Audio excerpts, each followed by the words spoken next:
Jai Gurudev. Jai Masters. There are certain foundations of truth that are so simple they shouldn't need discussion, but we miss them. One of them is that your entire life is about what you're conscious of. None of your life is about what you're not conscious of. If something does not enter your awareness, doesn't enter your consciousness, either mentally or physically, it doesn't matter. If it doesn't enter your consciousness, it has no influence on you. That which you know absolutely nothing about, have never experienced, has zero influence. And the opposite is true. That which you experience in your consciousness regularly influences you. So this thing about consciousness, which is you are the conscious being who dwells inside, and then you experience things. I wish, in photography and creative arts, they talk about what's called negative space. That is, there's an object that you're photographing or making, and then there's the rest of the universe. That's truly what negative space is. Not object, very Zen, not object.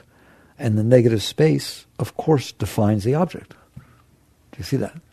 Okay? If the negative space was exactly the color and shape of the object, you wouldn't see the object. So it is the same with your consciousness. We could focus on what has influenced you, but you already do that all the time. That's all you do, is focus on what's influenced you. It would be fun, I won't do it, but it would be fun to have an entire talk about what hasn't influenced you. But it would take a really long time. I sometimes challenge you by asking you, what percentage of what's going on, positive space versus negative space, what percentage of what's going on are you experiencing? Like right now, it's pretty interesting. You're here in this neat place and you're experiencing this. What are you missing? Everything else. That's the concept of negative space. But I mean, what you're missing is 99.99999999999% of what's going on, isn't it? Everywhere. I'm not talking about in Gainesville or Florida or on the planet Earth. Everywhere. That's your negative space. And this is just the situation you're experiencing. So you're taking in nothing. And that's what you're being influenced by, nothing. People are so busy with saying, I'm so influenced, he influenced me, that influenced me. Yes, it did. It narrowed you. Anything that influenced you destroyed your life, in truth. Because it made you become narrow to that, focused upon that event, which was a nothing event. At the same time that event was taking place, 700 billion zillion other events were taking place that you were not experiencing. So you're getting the drift. I can only talk around it, but it's very important, because otherwise you lose your entire life to the nothing that you've already experienced. And you don't pay attention to the fact that you missed everything. So therefore the mind naturally formulates the concept that it knows something. I'm a man of the world. No, you're not. You've only experienced the tiny amount that came into your consciousness that you were looking at that moment. So this thing that you've built up inside yourself, inside your mind, this notion that you know something, is the silliest thing in the whole world. You don't know anything. You only know the tiny little bit that has influenced your consciousness, has come into you. And you admit, that means you've missed everything, haven't you? So you start off with the humility. That's what that creates, is humility. That you don't know anything, and I mean anything. You don't know a thing about your wife, you don't know a thing about your husband, you don't know a thing about your boyfriend, you don't know a thing about anything and anything. You think you know somebody. There's no way you know somebody, not even close. That's why relationships are so difficult. People have been influenced by the experiences that passed before them as they went through life. You met them 3 weeks ago. They're 26 years old. They've been influenced by all of those experiences every single second for 26 years, and you've been influenced by the ones that went into you, and none of them are the same. Not even close. Period. The person sitting next to you is not having the same experience as you. All right? So this person that you met is very complex and very limited. Just think about it. They've missed everything except that tiny laser beam of what happened to be in front of them, even though all the rest was going on equally the same. And so now this person is this complex mix of these limited experiences, albeit them limited, this the ones they experienced, and you're this complex mix of this totally unique set of experiences that you've had, and now you've known each other for 3 weeks and you feel like you know them. That's really very funny. You don't know them. You don't know, you know what you did when you knew them? This is what happened. You had all your experiences, then they became one of your experiences. And so they came in and you intermeshed them into your experiences. And that's what you mean when you say, I know them. I feel like I've known him forever. No, you haven't known him, and you don't know him, and you will never know him, ever. Why? Because when you're not with him, he's having different experiences even now. And a person is just, Skinner said, a person is a sum of their learned experiences. It's not what a person is, but that's what your mind is. You are the consciousness that's in there, aware that you have a very, very restricted and limited mind that is limited to what has influenced you over the course of your life, which, like I said, be honest, is nothing. So you start with the humility of realizing this is the way it is. We talk about witness consciousness. All it means, seriously, people make a big deal out of this thing. All witness consciousness means is, I am in here, I'm conscious, I'm aware. I don't have to try, I'm aware. You in there? Hi, I thought so. All right, I am aware in here. There are things going on in here that I am aware of. These thoughts that my mind creates, these emotions that my heart creates, and a world unfolds in front of me. Those are the objects that you are conscious of. They are very limited, but they are the ones you experience. Your thoughts are the sum of the learned experiences that have influenced them. There's nothing good about your thoughts, nothing bad about your thoughts. If you had had different experiences, you would have different thoughts. And your experiences are totally random. They're just what happens to unfold in front of you. If you saw a car accident when you were 3 years old, you looked out the window, you saw a car accident and there was really a lot of mess out there. And it left a deep impression on you. Now you don't drive, you don't let your kids drive. It influenced you. I always tell the story. If your little sister had distracted you, hey, Peter, look over here, and you look the other way while you were driving by, you're telling me your entire life is different? Okay, I hope that makes you feel pretty weird. That's weird. You have these influences that have left impressions on your mind. Now you are the consciousness that is destined, if you will, to listen to what your mind creates because of the influences it had. If you doubt that you would be different if you had had different influences, different experiences, I can prove it to you easily, because today you give me your opinions, you do everything, you tell me what you like and what you don't like, so get it all down, and then you go outside and you have an experience. Somebody tells you something you didn't know. Somebody does something you didn't expect. One experience. You want to tell me it's not going to change how you see things? It's not going to change what your mind says, whether you like people or don't like people or anything like that? It's pretty big. There are people that are married, that love people, that have long-term relationships. Then they find out something about their past and they don't like them anymore. Don't blush. It's embarrassing, but it's true, isn't it? There are people who grew up with their parents and they're now 19, 20, 25 years old. And the parents get together and decide, well, we should tell Johnny that he's adopted. And then the parents sit down with Johnny, and that's it for Johnny. He goes south. He's weird. He's like a totally different person. Everything changed because of one piece of information. That is the power of influence. That is what your mind is doing. It is taking in these impressions, trying to digest them and put them together into some model of understanding, even though it only got so little bit of information, it tries to figure it all out. And when one more piece of information comes in, the mind changes. And now you're sitting in there watching, witnessing, witness conscious, you're witnessing a mind that is now telling you different things. Before it told you, oh, I can't wait till he comes over to see me, I'm so excited. And all of a sudden, I don't want to see him again, I hope he doesn't come. Has it ever happened to you? It is so neat to watch this. And that's what witness consciousness does for you. Witness consciousness is simply sitting there saying, I am not the mind. I have a mind, but I am not the mind. The mind is the sum of the learned experiences. It takes the learned experiences, takes them all in, and then tries to make them make sense. You try to make the experiences you had make sense inside of you, and he does and she does, et cetera, et cetera. And it's called rationalization. You take these thoughts, you rationalize them all out, and end up with a concept of how things are and so on. It's tough to live in there when you've done that. Why? Because what you have in there is not truth. What you have in there is nothing. It's a couple of pieces of data that you built a whole world around, and there's 800 billion more pieces of data that you don't have. Therefore, you got nothing. I'm a computer guy. I know. It's only as good as the data. Put in the wrong data, you get wrong stuff out. If you put in meaningless data, you get meaningless stuff out. You have meaningless data in there. And you've built a whole model of the world and of people and of things and of you and of everything based upon that. So your mind will now talk about that. It will tell you what you like, what you don't like, what you want to happen, what you don't want to happen, what freaks you out, what turns you on.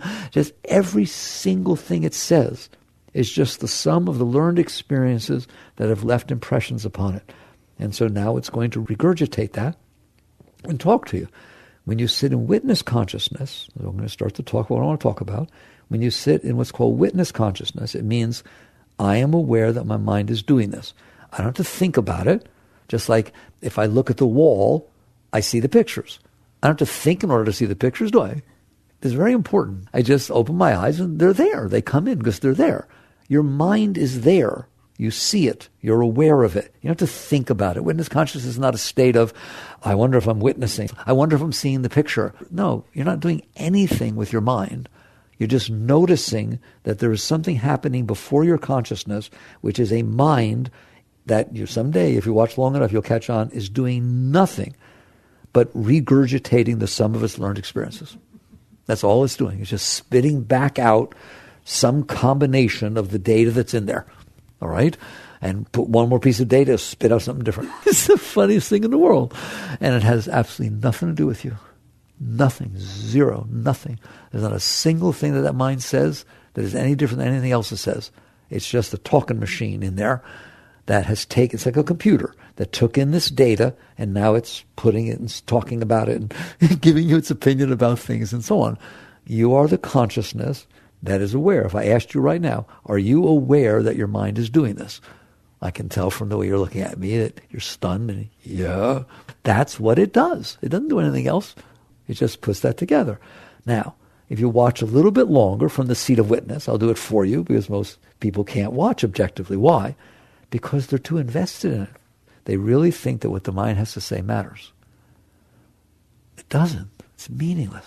Might as well take an 8-ball and just turn maybe, yes, no, right? It's just meaningless chatter that it's doing in there. Now, I'm separating what I call the personal mind. This is the personal mind. That's the sum of your learned experiences from the intellectual mind, the abstract mind, the impersonal mind. What is the difference? People say, oh, that's like, people write books, and they're saying the personal and the impersonal mind. We don't need books. This is how easy it is. You have the ability to willfully make your mind think about what you want. I want you to think about Saturn. In fact, I want you to see Saturn right now with all its rings. I want you to think about what spacecraft was it that we sent to Saturn. I don't care if you know or not, just think about it. Your mind will think about what you tell it to if you do it. Write 2 + 2 equals, do it. Literally write it in there. Make the mind write the right answer down. You have the right to use your mind. You are in there. The same you that I say, hi, are you in there, can make your mind do these things. It's called an assertion of will. You have the power of will. You can assert your will, and your mind will do what you tell it to do. I'm going to call that the impersonal mind. I'm going to call that the intellectual mind. I'm going to call that the abstract mind. It abstracts from what's coming in from the outside world, and you get this. It's a blank computer. You get to use it for what you want. What percentage of the time, you don't know this, but you'll come back in a couple of weeks and you'll have watched, what percentage of the time are you making your mind do what it does versus it's doing it by itself? Nobody ever asked you that before, did they? What you're going to find out is it's tiny. Like, for example, watch your mind do this. Where is he? He said he would call. I hope he's okay. I wonder if he got in an accident. He better not be with somebody else. Right? Are you making your mind do that? Or is your mind doing that to you? You hear me?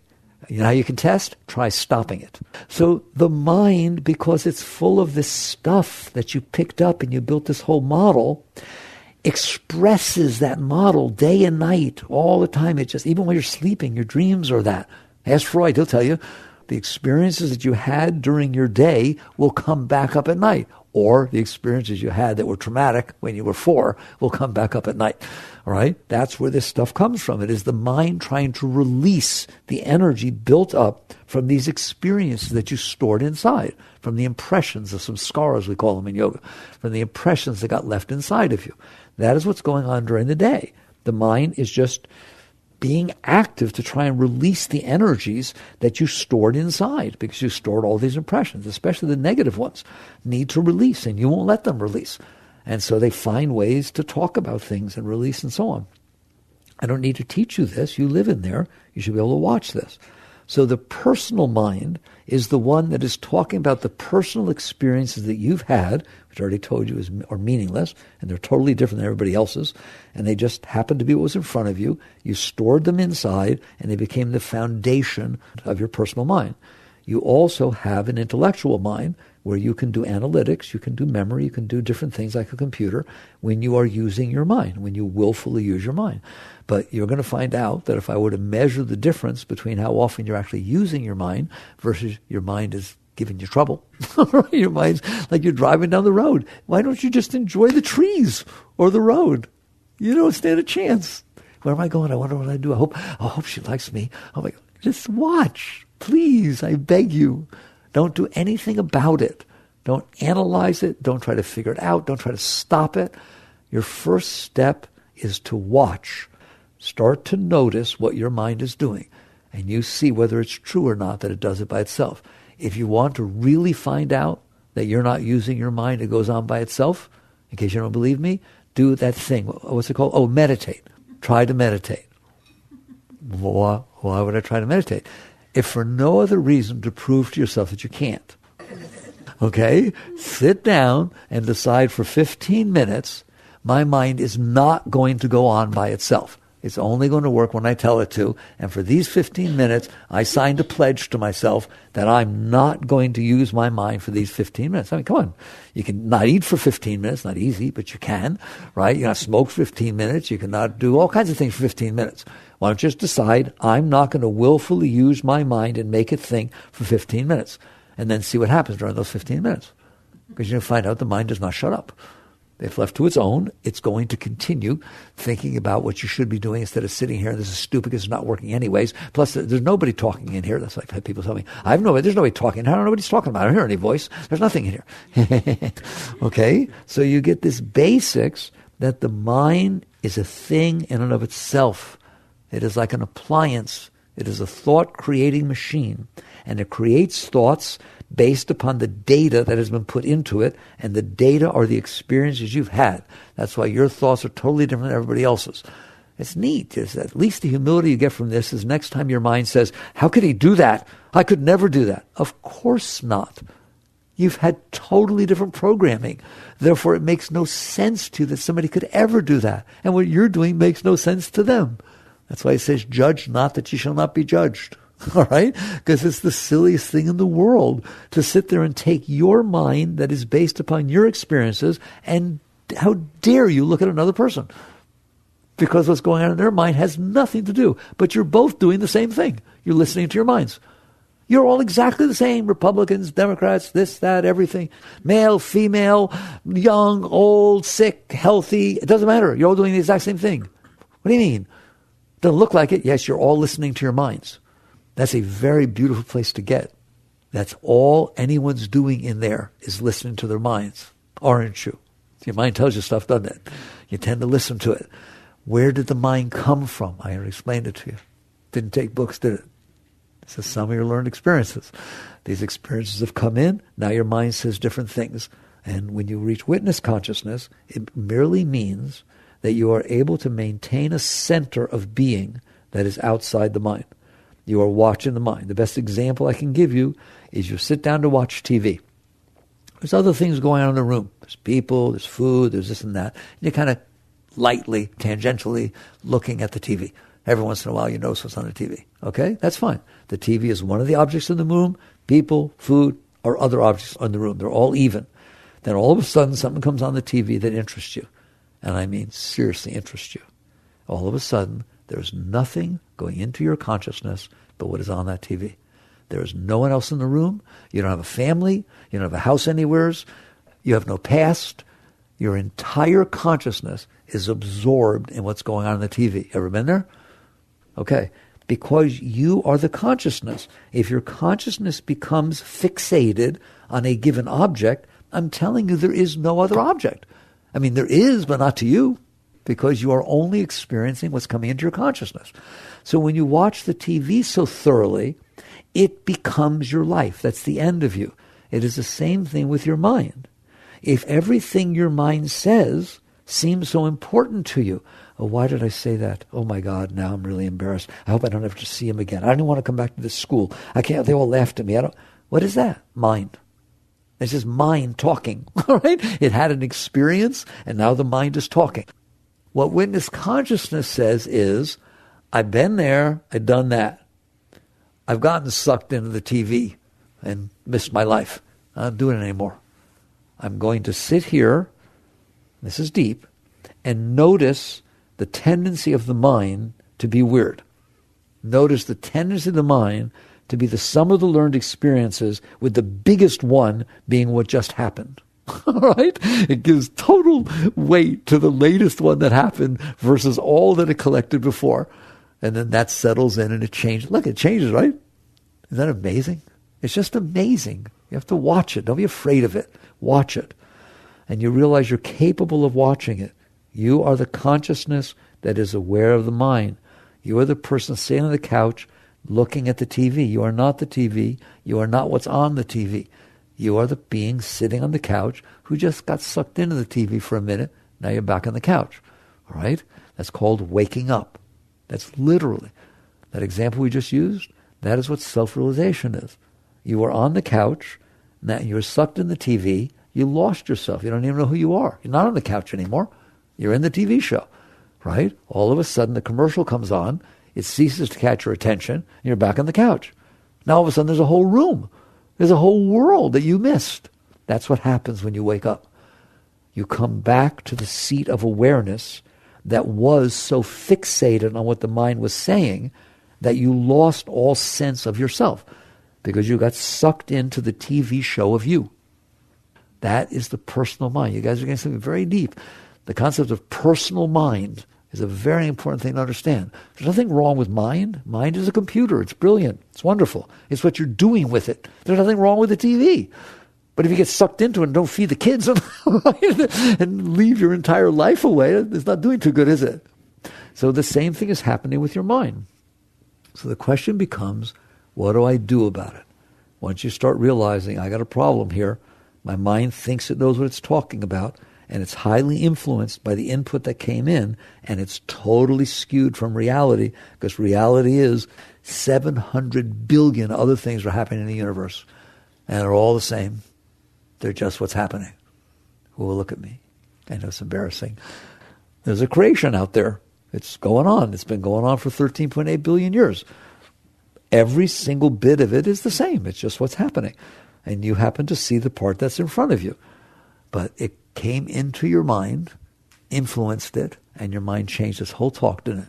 Just completely changed this talk, and now you're in trouble. You're not in trouble because your mind did that. You're in trouble because you're paying attention to the mind. And that becomes your understanding of how to get out. First of all, can you get out? Yes. What's it like out? Beautiful. What do you mean? It's beautiful. It's just like when you stop watching the horror movie on TV, there's a whole world. You can go wherever you want. You're awake.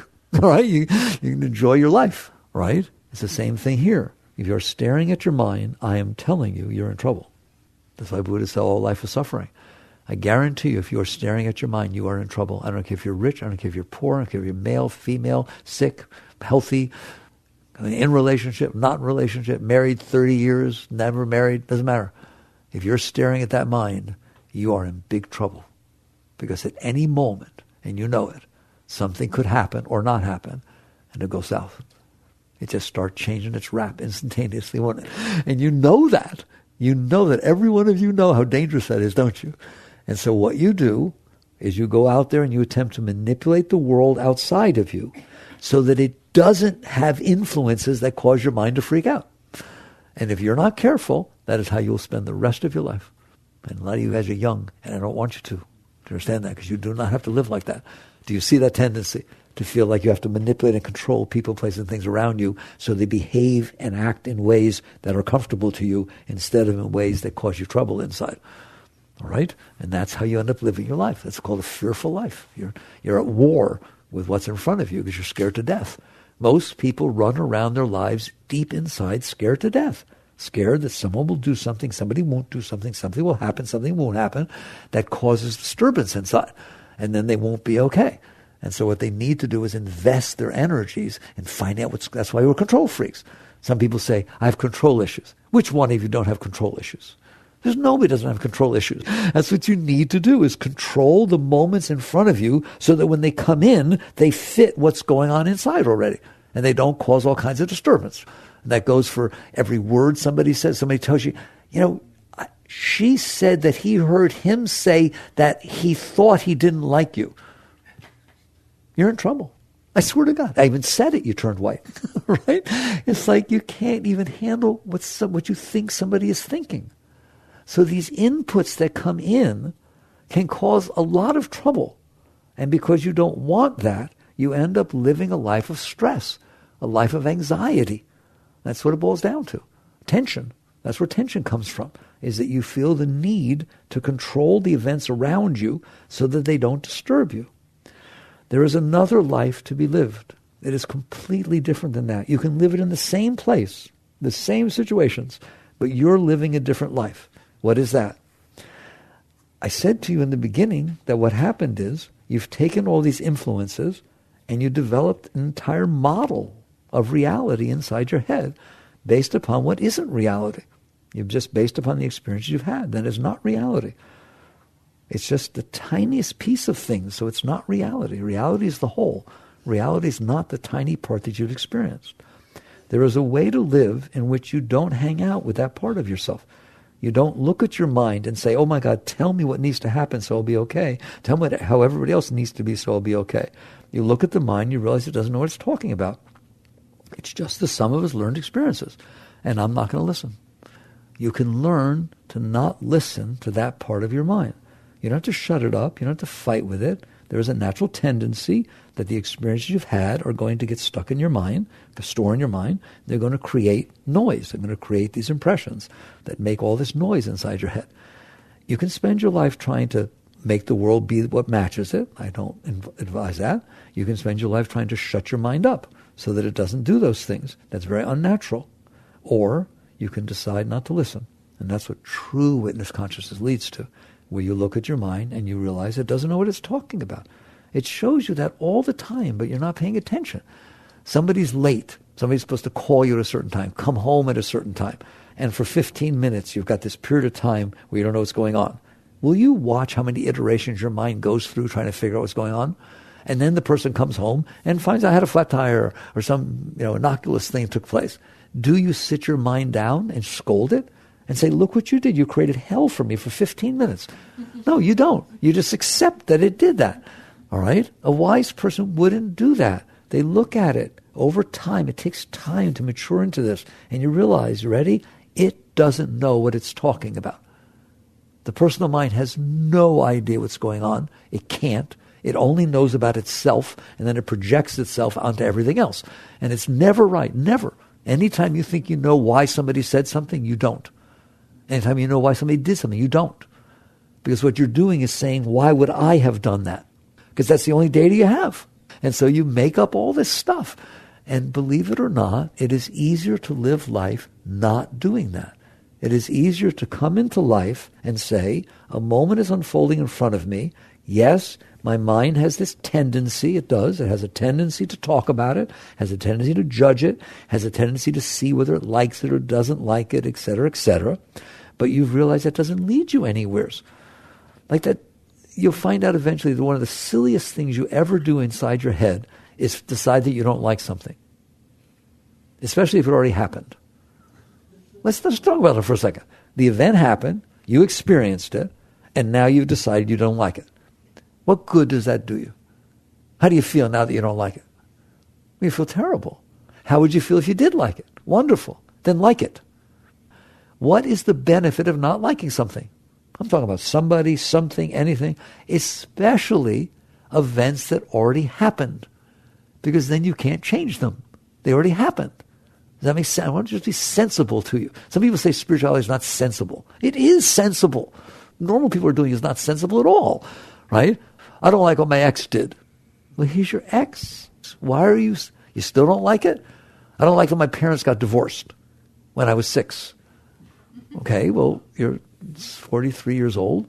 There's all kinds of stuff you don't like that happened, aren't there? All right? What good is that doing you?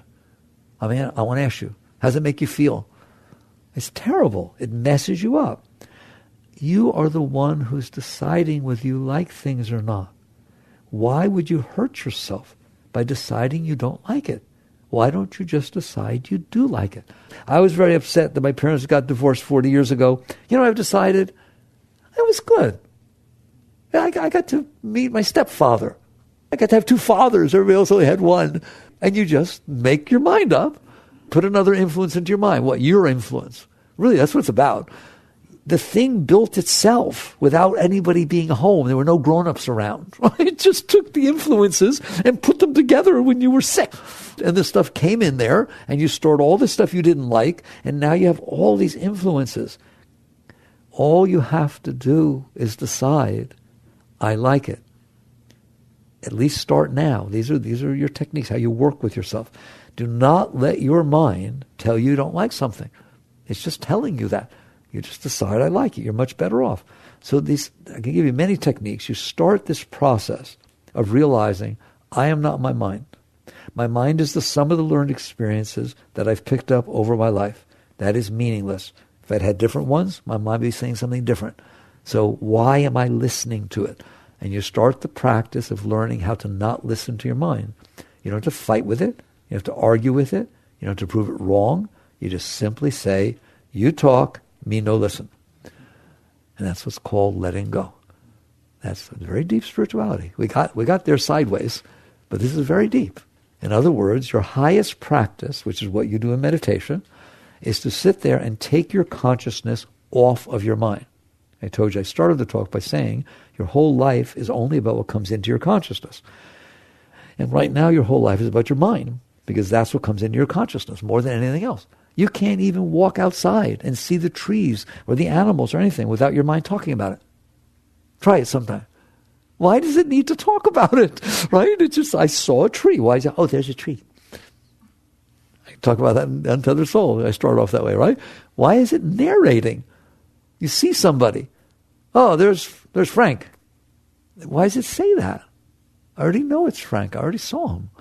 And you start realizing you can't go anywhere without your mind completely overwhelming your consciousness. And if you'll listen to your mind doing that, then you listen to your mind when it says, there's Frank, I don't like him. Now how do you feel? Yicky. I told you, dare. What if it said, there's Frank, I like him? How would you feel? Well, why can't it say I like him? Why does it have to say I don't like him? Because the sum of your learned experiences are negative. You've had lots of negative experiences. You've had lots of things happen in life that weren't pleasant to you. And you stored all of them inside. And what you have stored inside your mind now is a collection, a storehouse of experiences that you didn't like. And so now, because there's all that stored in there, when a new experience happens, it stimulates that stuff. And it tends to come up with negativity. So what you do to get out of this other life we talk about, is you practice not listening to your mind.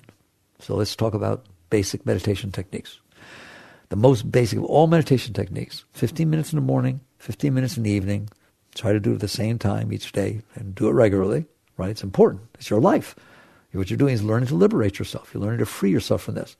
And so the most basic techniques, I don't teach meditation, but the most basic techniques they teach is to follow your breath. I love it when somebody comes to me and says, well, why would I watch my breath? What's so special about my breath? The answer is nothing. There's nothing special about your breath. It's just that if you weren't watching your breath, you'd be watching your mind. That's how you should look at meditation. I don't want to give it spiritual meaning. I don't want you having blue pearls and see different lights. I don't care. I want you to learn to not watch your mind, just like you'd learn to play tennis, learn to play the piano. You practice. That's how you should see meditation. It's my practice time to see if I can withdraw my consciousness from its addiction to listening to what the stupid mind is saying. So you start watching your breath go in and out. If you want, you can count. It's pretty innocuous. I'd rather have my mind count than say the rest of the thing it says. How about you? That would be much more enjoyable. So you just breathe in 1, 2, 3, 4, and you won't get past 4. Come and tell me if you get past 4. Then they're going to find out you didn't get past 4. What are you doing? You're listening to your mind. Good. Play your scales. This, I want you to see it. Sit down to play your piano. You've never played before. They're going to start you with scales. All right? And you start playing your scales. You make a mistake. So what? That's what you're there for. If you're sitting there and you're counting, and the next thing you know, you're thinking about Frank or George, or what are you going to do when you get up? Or why am I sitting here? Oh, where was I? I didn't think this. That means you went to your mind. Doesn't matter what it said. It doesn't make any difference what the mind said that drew your consciousness into it. Don't get into thinking about why you thought about it. And getting mad at yourself. That's just mine too. Oh my God, what's wrong? I didn't get past 4. No, that's mine too. Does it make sense to you? That's all just mind talking. You are the one who's in there noticing that the mind is talking and you started listening. Just come back to the breath. Just come back. So I love that you can learn meditation this way, right? Take away all the lights and colors and just sit there and say, it is like playing your scales. You're learning to put your consciousness on something other than the talking head that's going on inside of you. But you won't do it until you've practiced witness consciousness enough to see how dangerous that mind is. It has ruined your life so far. And everybody else is around you. Just watch what it does in your relationships. That alone is hilarious, right? Oh, I really like him, right? Oh, look what he's wearing. Oh, I could never go with somebody like that, right? Oh, well, that's kind of interesting. Didn't it do that? Come on. It's so cute. It's adorable. You have to get to laugh at it and realize if you listen to it, you're in big trouble. Because it keeps going back and forth, doesn't it? Watch it try to make a decision. And fun making decisions, the mind, okay? This is how a wise person deals with their mind when it comes time to make a decision. Ready? We sit down. Oh, mind, pay attention. Should I marry this person? And he says, I don't know. That's the end of the discussion. He said he didn't know. That's not what you do. He says, I don't know. He says, well, if I could think about it then. Well, I already told you I don't know. If I don't know, I don't know. If it tells you I don't know, why don't you listen to it? It doesn't know. But instead you think about it. You make all these possibilities and you try. What are you actually doing with your mind when you're trying to make a decision like that? You're actually trying to create in your mind what you think the situation might be and trying to see what it feels like. Well, I could marry him. What it would be like to wake up in the morning. And it would be nice to have somebody around the house. And, he can fix it. Fix it, guy's handy with good hands. Plus he's in medical school. By the time he gets his degree, he'll wake up some good money. And it just tries these different situations on, like trying on clothes, isn't it? Is it any different than trying on clothes and then standing in front of a mirror and turning around and see what it feels like? You're literally trying on these things your mind thinks about and then trying to see how your mind feels about them. I can't even talk about it anymore. It's the silliest thing I ever heard of. And then the minute you just, oh yes, I like it, it'll change its mind in a New York second, won't it? Or one more piece of information, right? Oh, well, what are we going to do, right? Is religion not the same in mind? Well, we bring the kids up. Oh, I don't know what's wrong. I can't do it. Yes or no? And then you go back and back and back. So you eventually catch on that this mind of yours, the personal mind, not the intellectual mind. The intellectual mind's a very powerful thing, right? It developed air conditioning. I like it. It flew us to the moon. I think that's exciting. It split the atom. It figured out the quantum field. It's a pretty neat thing, the intellectual mind. Not one bit of that is personal. That is using the creative, analytical mind for what it was meant for. But when you come in here and take your data and figure out a world inside of how it needs to be for you to be okay, and then try to figure out what to do about it, you're going to find out that you go pretty weird. It gets pretty uncomfortable in there. You wake up in the morning scared you might do something wrong or say something wrong, right? Look back at the past. It gets pretty scary, all right? And it's perfectly reasonable that it be scary, by the way, because what you've done is made up a world inside your head based on your past experiences and decided if it's that way, I'll be okay. And then you walked out into a world that has nothing to do with you. It has to do with itself. It's manifesting based on the laws of physics and so on. And so the fear that it might not be the way you want is actually very rational. And so what you decide to do is learn to take your consciousness off of the talking head. That's all. It's that simple. And you do that. One way to do that is meditation. So you breathe in and out. You count. Just do it short periods of time. At first you won't be able to do it. Then you'll do better, just like everything else, just like you learn. And then what you're going to find out if you do even that simple act. I love that most of the teachings nowadays are 15 minutes morning, 15 minutes evening, right? It will change your life. It's not about going to altered states. It's about not listening to your mind.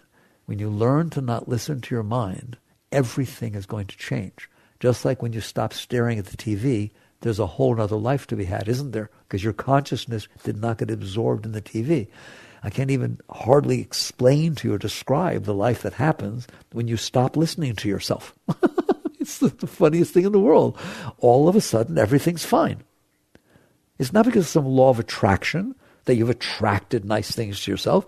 It's because you stop defining how things need to be for you to be okay. And then, of course, they're not that way.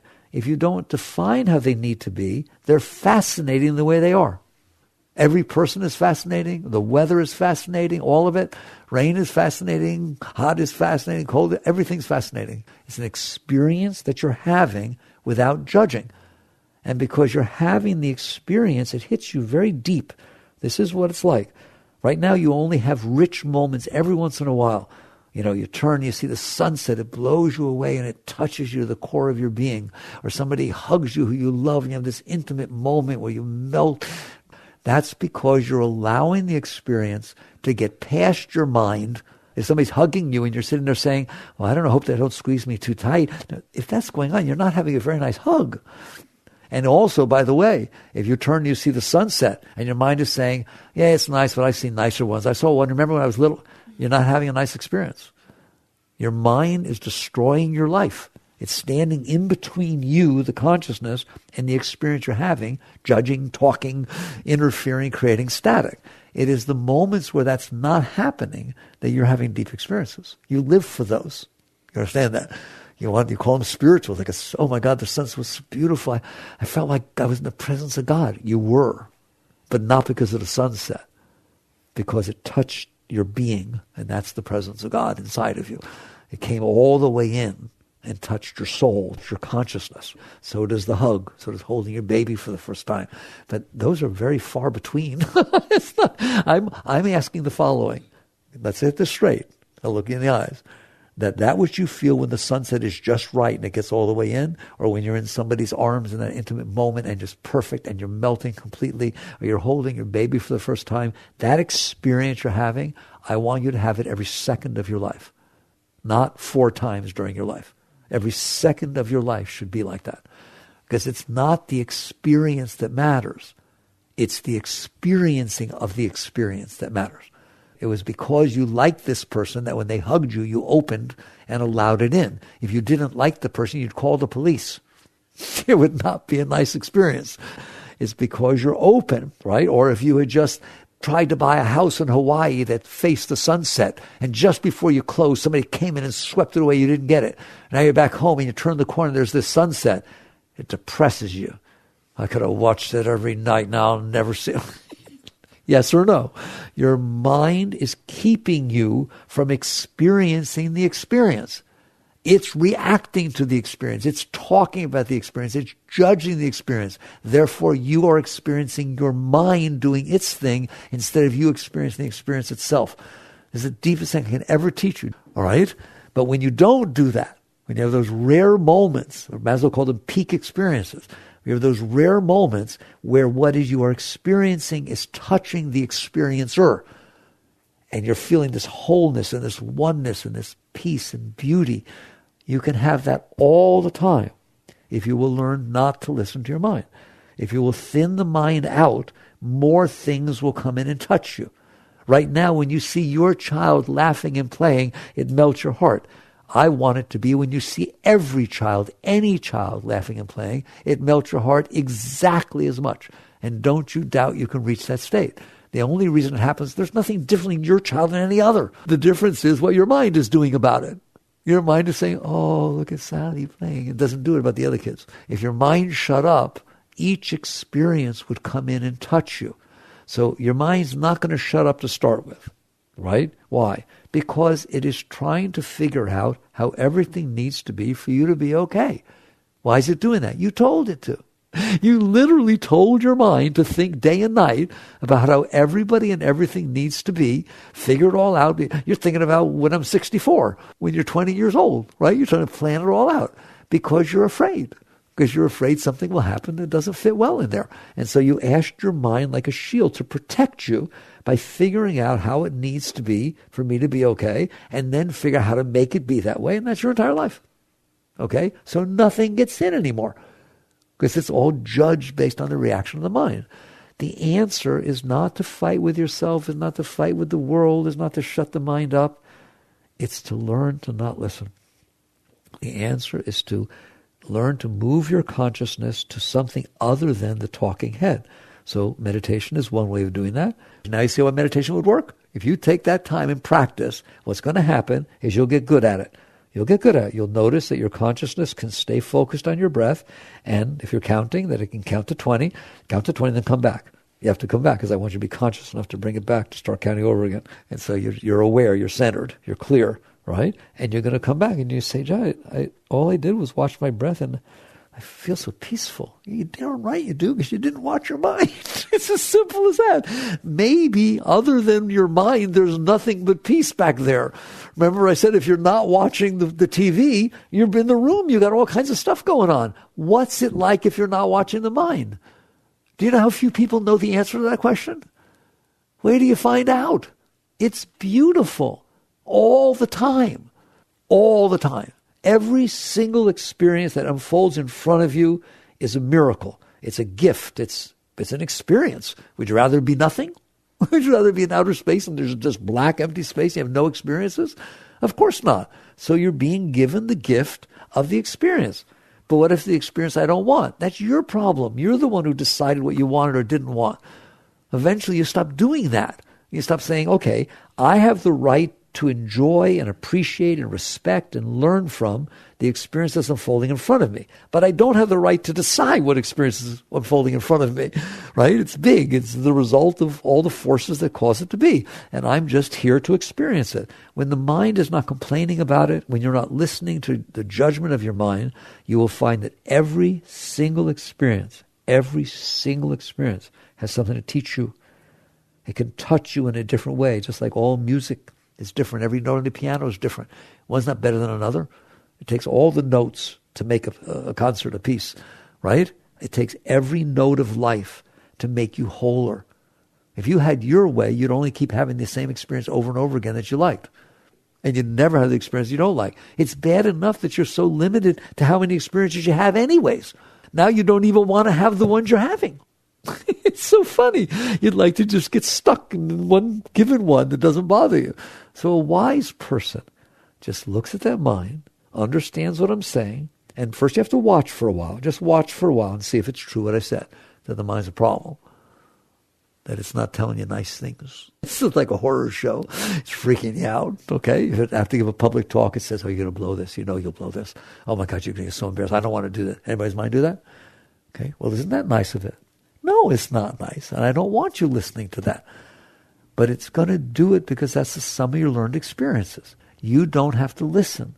So if you will practice, for example, we talk about meditation. What is mantra? Mantra is taking a benign word. You want it to be a name of God, take a name of God. You want it to be peace, love, I don't care. Just take a benign word. It has to be more of a neutral thing that doesn't stimulate thoughts.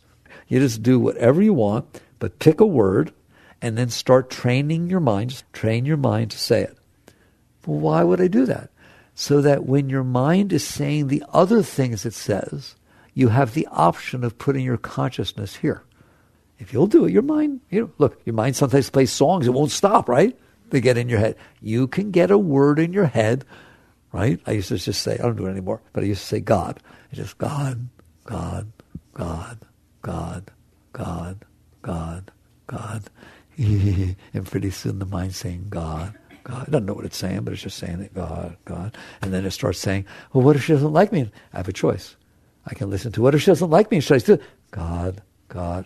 See the power of mantra? It's another place to put your consciousness. It's like changing the channel on the TV. It used to be it was only on one channel. It was on one channel. You're pretty stuck, aren't you? I change the channel. Okay? That's what the mantra is. Instead of listening to this garbage that the personal mind has to say, which is just the sum of its learned experiences regurgitating out to try and release the energies, express its fears and anxieties and stuff, you get to watch your breath, count, pay attention to mantra. All these traditional techniques have a foundation, don't they? They make sense. You can modernize them and do them any way you want. But if you don't do something to practice not listening to your mind, you're going to listen to your mind. If you don't do something to figure out how to come back to the couch and not stay fixated on the TV, you're going to stay fixated on the TV, aren't you? All right? So I went about it a weird way, but you now understand spiritual practices. I like to be able to teach the entire spiritual practice and never use the word God. I only used it here when I said God, God, God, so I'm not guilty. All right? Why? If you do this, you will come back and tell me about God. So far, all we've talked about is can you get out of having to watch your mind? If you stop watching your mind, you're going to find out that you back there are something very, very special, and that the experience of your own being is the most beautiful thing you've ever experienced. The experience of self, the experience of a realization of self. That you are the source of beauty, you're the source of love, you're the source of joy, the passion, everything. That's who you are, that's what you are. But you're staring at a mind that is what I told you it is. A bunch of garbage, all right? A bunch of collection of junk that you've collected. When you stop staring at it, you will start to feel a joy that transcends anything you've ever experienced. And you realize it's coming from me. That's who I am. That's what you are. The source of all joy, the source of love. That's why then go further back and you'll literally start talking about spirit, God, everything they were talking about, everything Christ talked about, everything Buddha talked about. And you got there simply by learning to not stay fixated on the noise your mind is making. And that's what you'll see it as eventually. It's just noise. I can't believe I ever listened to it. It doesn't know what it's talking about. It's very negative. It worries all the time. It's got all these concepts and views and opinions and preferences. A burden to carry, right? And instead, you can just interact with life without that. Doesn't mean you don't use your intellectual mind. When you're interacting with life, there'll be times that you need to figure things out. But they're not about you. You're not trying to figure out how you can be okay, what you want, how you can get what you want, what you don't want, how you can avoid what you don't want. It's never about that. It's about there's somebody sick in front of you. You need to deal with this. What's the closest hospital? You use your mind. Use your mind to study it and use the intellectual. Do you see the difference? Right now you're using your mind to figure out you, aren't you? Figure out how to be okay and should I get married and is this the right guy and what will I do if he turns out to be different like George did? So that gives you a nice foundation as to what the spiritual path is really about. Meher Baba was a great enlightened master, very fully enlightened master. And he had a math formula. It's one of my favorites. Man minus mind equals God. You're going to find out that that's true. Because you are very great. But you who's staring at the mind is not great, not the personal mind. If you learn not to stare at it, you will find out who you are. Christ said the same thing. You must die to be reborn. You have to cease to know yourself the way your mind is telling you and let that go. And then all of a sudden you'll find out who you are. All the teachings are exactly the same once you get to that point. So that gives you a nice foundation. I've been talking more about that little simple technique of meditating lately because some of you come and say, well, how do I meditate? Well, I don't think you should learn it from me. I'm not a teacher of meditation. But if better than nothing, sit down 15 minutes a day, twice a day, and watch your breath. See what happens.